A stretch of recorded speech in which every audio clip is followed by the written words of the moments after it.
Hello, everyone. My name is Joe Addabbo, State Senator for the 15th Senatorial District. I want to say welcome to all on what is National Small Business Month, the month of May.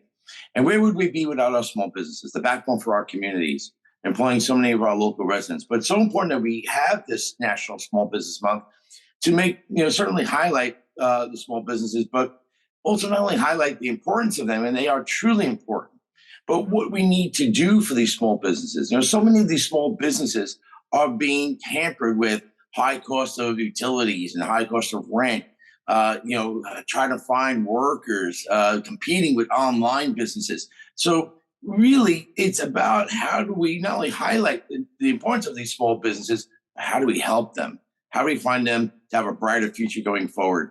So again, welcome to our podcast today on small businesses during National Small Business Month. And with me today, a good friend who certainly helped so much during the pandemic in getting our small businesses to survive through that COVID period, Mr. Tom Gretch, head of our Queens Chamber of Commerce. Tom, so good to see you again, and thank you so much for all your efforts. Thank you, Senator. Thanks for having me. So, Tom, we're looking at small businesses. You have such a diverse, Queens, the most diverse borough in the world. How do you do it? How do you deal with the diverse communities? How do you deal with the diverse stores, businesses? And then how do we help? Has the chamber helped them? But how do you see us helping them somewhere down the line? Thank you, Senator. Again, it's an honor and a privilege to be here. Let me just say first and foremost, we have a lot of folks in elected positions throughout the district and the county and the city and the state. And my hat is off to Senator Addabbo for always being there. I thought I was the hardest working guy in showbiz until I show up on a Saturday afternoon at an event and there's Senator Addabbo, or an evening event and there's Senator Addabbo. And I mean that very sincerely, because a lot of people talk the talk, but you certainly walk the walk. And on behalf of the members of the chamber, we're very, very grateful. So we are the most diverse county in the planet.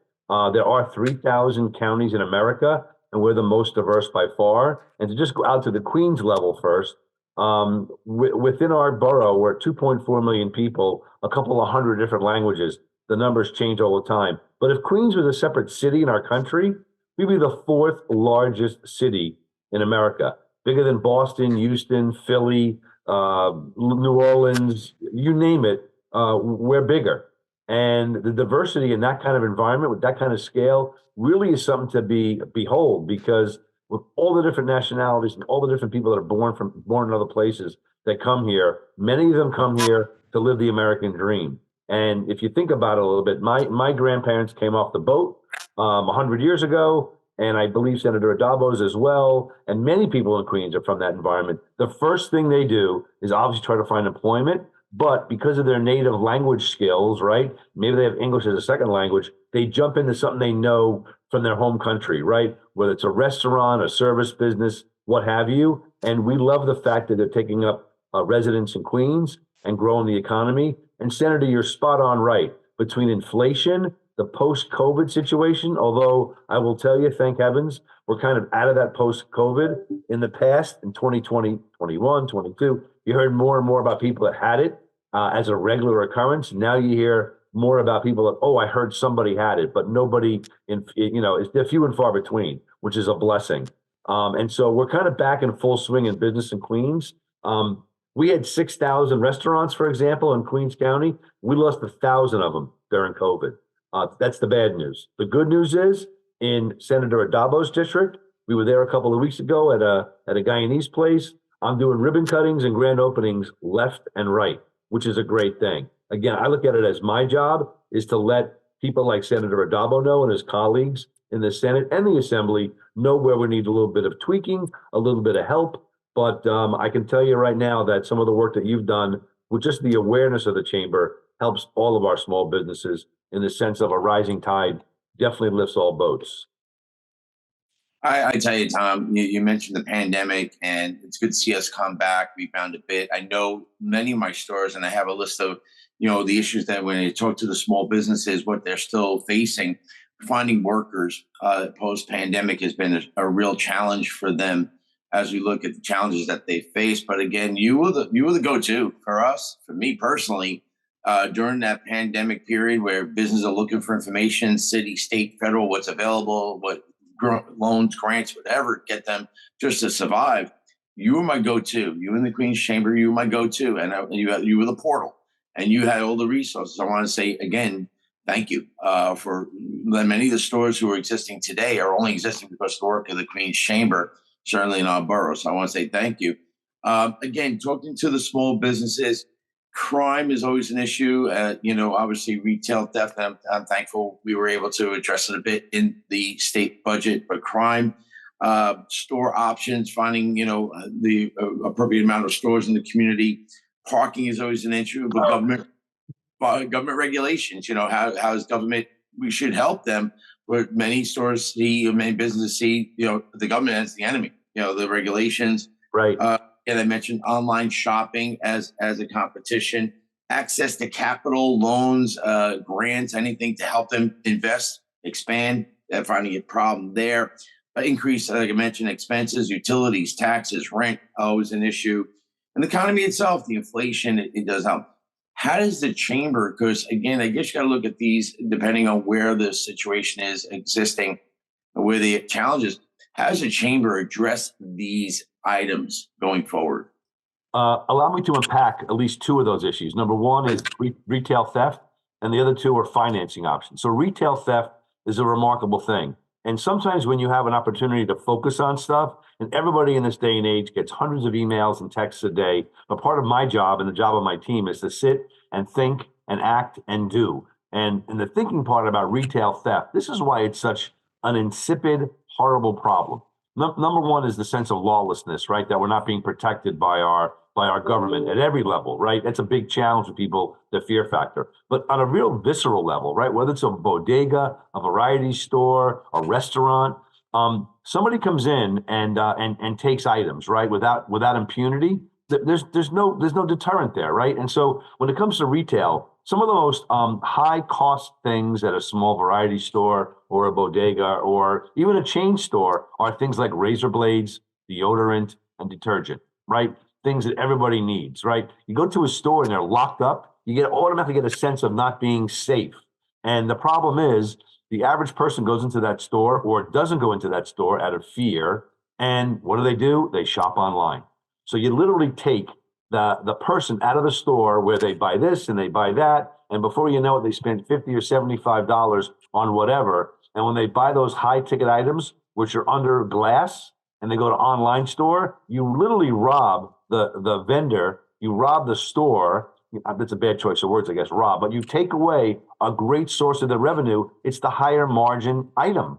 And so when you think about that, some of the work that you've done, Senator, at the state level on retail theft is remarkable. I'll also give props and kudos to our DA, Melinda Katz, who's put together a pretty cool program where you can register with the local precinct. And when somebody comes in as a repeat offender, they can be charged with not only theft of services, but also trespassing, which is a remarkable thing. And it's a very open process. You register with your precinct all over Queens County. And when the PD is called, it's a rule and a law that's got some teeth. The other part about that is financing. We have a team that goes out all over Queens County through our small business resource network. All 5 chambers of the great city of New York participate. Queens, as Senator Addabbo knows, leads in almost every category. That isn't a diss towards the other 4 boroughs. We just work really, really hard, sometimes harder than everybody else. But the number one thing besides public safety is access to financing. The days of getting grants because of COVID are kind of waning, right? Those are kind of over now. But with the high interest rates and inflation, that's the one thing that stops businesses from growing is I can only grow so much as the number of employees I can hire and how much inventory I can finance and how big I can expand my store, my restaurant, or my business. So financing needs are great. We partner with the Greater Jamaica Development Corp that has a CDFI that's kind of like a credit union or a banking institution within an organization to get lower rates and a lower threshold for acceptance for some loans. But at the end of the day, it's still a very, very big problem. And my job on both of those topics I mentioned that you initially talked about, Senator, is awareness, right? Letting people know about there is help available for retail theft and there is help available for financing options. And so at the end of this podcast, we'll ask the Senate team to post links both to the Queen's Chamber, to the state, to the city, resources that small businesses can go to for answering inquiries, questions, or assistance. So again, I want to say thank you. And again, also the problem of finding workers. We find that our small businesses, less than 100 employees. I think the Empire State Development came out with a report recently. Less than 100 employees. I think it was like 98%, and even less than 25 employees, it's like 94%. I mean, these small businesses hire local residents. It's a good job, but post COVID, I've heard of it. It's been a problem finding workers, and the businesses are suffering. Any thoughts on the worker situation? Yeah, that's a huge challenge. Some people scratch their heads and can't really understand why there's been such an inability for businesses to attract workers. And I don't have all the answers to that, right? During the COVID, the benefits from the city, state, and the feds were pretty generous. And there was also a fear factor of leaving your home or your apartment. But I always encourage people to get out there. Life, business, or contact sports. You really can't succeed by typing away at your desk and being a desk cowboy. A lot of people are in opposition to that thought. But whether it's mentorship, whether it's plain old mental health, being out and interacting with people in general, within your own walls, within your staff walls, within your business walls, I think that's really, really important. So we're trying to conquer that. And we do that, and we've done it with you, Senator, a number of times, is we have job fairs, right? We pride ourselves in bringing together members, non-members. I'm not part of the city government. I'm not part of a government. We're a not-for-profit organization, right? And during the COVID, I made the decision with the support of my 35-member board that we were going to serve all comers, not just members of the Chamber of Commerce. And that's kind of paid off in spades because people look at us now as a big resource. We are a membership organization, and we always encourage folks to join. But at the end of the day, I feel like ever since COVID, I have a personal and professional obligation to give a hand up, not a handout, but a hand up to those that come for help. And there's a ton of resources, whether it's small business services by the city of New York, SBA from the feds, ESD from the state. There are a ton of resources. And I pride myself on being that magnet and that go-to source for small businesses, for great electeds like Joe Addabbo to come, hey, Tom, I need this. What do I do? Where do I turn, right? We become almost like traffic cops. People come to us, pass this way, go that way. You better to go to the city than the state. But again, I say it all as a total labor of love. I have the most passionate people working for me. I have 27 folks that work for the Queens Chamber of Commerce, and we speak 18 languages. No one's getting rich at the Queens Chamber of Commerce. I can tell you that for sure, but it's a real labor of love. And it's great when we have people to support us like Senator Addabbo. I can't tell you how much I appreciate your work and that of the Queen's Chamber and your team. Again, that portal that you spoke of, and you're so passionate about it to help others and the small businesses, that portal that they can go to Queen's Chamber and branch out to city, state, and federal assistance and find out what's available, what they may qualify for. Again, I want to say thank you. And as well, throughout the borough of Queens, you have the Queens Chamber as the overarching authority, in my opinion, to go to. And in our local areas, we have bids. We have a Woodhaven bid right here on Jamaica Avenue, Woodhaven. We have merchant associations. We have business associations. These are so important when a store is in need, where to turn to. And so we encourage those to take part in their merchant associations, bids. I think these are great vehicles. Tom, as we wrap up here, and again, I thank you so much for your time. What do we do? As elected officials, how do we help on a city, state, and federal level? Certainly at state level, how can we help these small businesses go forward with a brighter future, sustain themselves so that maybe they can not only exist, but expand? How can we help? You make a great point there about the overarching connection across the borough. So I've been here for 8 years, and I pride myself on not only compassion when it comes to working with different people, but also collaboration. When I first got here, I called in every other major group, be it Hope Knight at Greater Jamaica Development Corp., who's now president and CEO of Empire State Development, my good friend Seth Bornstein from Queens Economic Development, Liz Luskin, who used to run Long Island City Partnership, and every other bid mom and pop merchant organ, and said, let's work together. If there ever was any clash or animosity between my group and yours, let's throw it out the window and let's work together. I pride myself on being, our organization is the oldest and largest group. I take all comers. I look for honesty and integrity in everything that we do. And I truly, and my team truly want to help people. That's one of the most important things that we can do. And it also shows others that we can collaboratively work together. going forward, Senator, I think some of the things that we can do to keep things on track is to, again, shop local, buy local. I can't overemphasize that. If you have to buy something online, you go to Amazon, at least look at the source of it. Amazon prides itself on having a lot of local mom and pops sell their stuff through Amazon. Go that route, right? Go that route. Buy the stuff local. Shopping for food and perishables. Obviously, should probably be pretty close by in your local market. But even non-perishables, go to the local hardware store. Go to the local, knick-knack store, whatever it happens to be. Make the extra effort because, as I tell my staff and those small businesses that have 5, 10, 15 employees, you are my everyday heroes.